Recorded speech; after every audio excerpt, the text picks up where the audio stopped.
Welcome everyone to the first episode of TMNT Generation Gap, where I try to bridge the gap between each generation of the Ninja Turtles. Each episode of this will be my thoughts, reviews, and a way to talk about my experiences.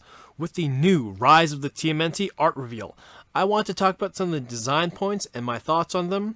Overall, I think there's some very cool references, and I'll be doing one character per episode. The first one I'd like to address is Raphael. Raphael's body, weapons, accessories, and personality. Let's talk about Raphael's size. You can tell that visually he is larger than all the other turtles. It has been confirmed that each turtle is a different species, which is a departure from normal TMNT lore, where the brothers are blood related. Raphael being confirmed a snapping turtle. In addition, you'll see that this takes design cues from the Platinum's Dunes turtles, which may be why he uses an overhead bandana design, which I personally really like. As a snapping turtle, you'll find that his chest plate and shell has many spikes. This is actually not new. The first time we saw designs like that would be the giant versions of the turtles in the season 9 of the 1987 cartoon, where they went through a secondary mutation.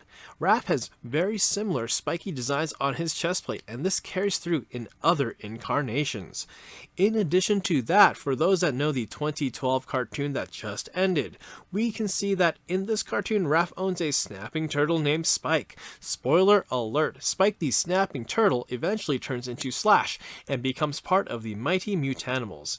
Other notable references would be Tokka from the second live action movie, Clone Raph from the Fast Forward season, and Slash from the original cartoon series, an evil turtle from Dimension X.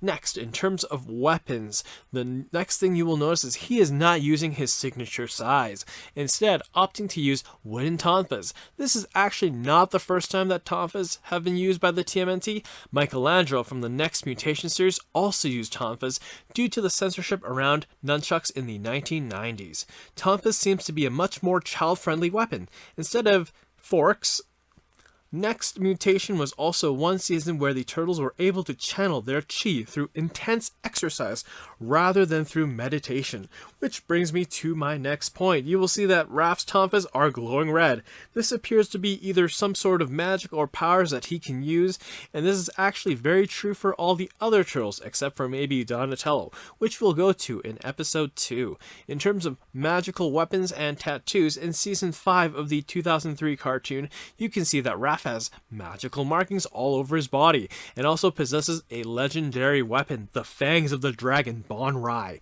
It was basically a ninja magic season, and I'm feeling that they're carrying this over to this new series, where they seem to have inherent magical powers. I do miss the mysticism and lore that can come with any TMNT series, and I don't think it'd be too far-fetched to say that they have trained very hard in order to manipulate this kind of power. Moving on to accessories. Belts, leg pads, and arm pads, which reminds me of season 6 of the TMNT cartoon from 2003, which specifically is the Fast Forward season. In addition, on Raph's belt, you will see maybe a turtle comm-like device, or maybe it's actually a symbol. It seems like the T-phone, but a much more simpler design instead of a belt buckle with an initial on it. We're in a generation where smartphones are so essential, so maybe that's what it is. One of the specifics that you can see from Raph's design is there's a bandage on his outer shell. There's a couple. It seems to reference a couple places where maybe in the 2014 movie when Shredder cracked Raph's shell. In addition to that, in the 2012 TMNT series, Raphael has a crack on his chest plate, which shows that he is still a very reckless character. Next, personality. Finally, based on the reveal, Raph is the new leader, and I actually think that that is a good change-up. I think that the Leonardo leadership dynamic has been done to death. I would really like to see what Raph can do as a leader. Being the strongest in the team, and for those who have seen the 2007 TMNT movie, you'll probably remember this dialogue between Raphael and Master Splinter. After Leonardo is kidnapped, Raphael then acknowledges his mistake to Master Splinter and confesses what happened and why he understood the reason Leonardo was chosen as the leader. Master Splinter then explains to Raphael that his tendency to put the world's problems on his own shoulders as a protector of the weak is a good quality, and that while he may not be his favorite student, it does not mean that he is his least favorite son. Master Splinter then tells Raphael that his strength, his passion, and his loyalty to the people he cares about are also merits of a great leader, if it can be tempered with compassion.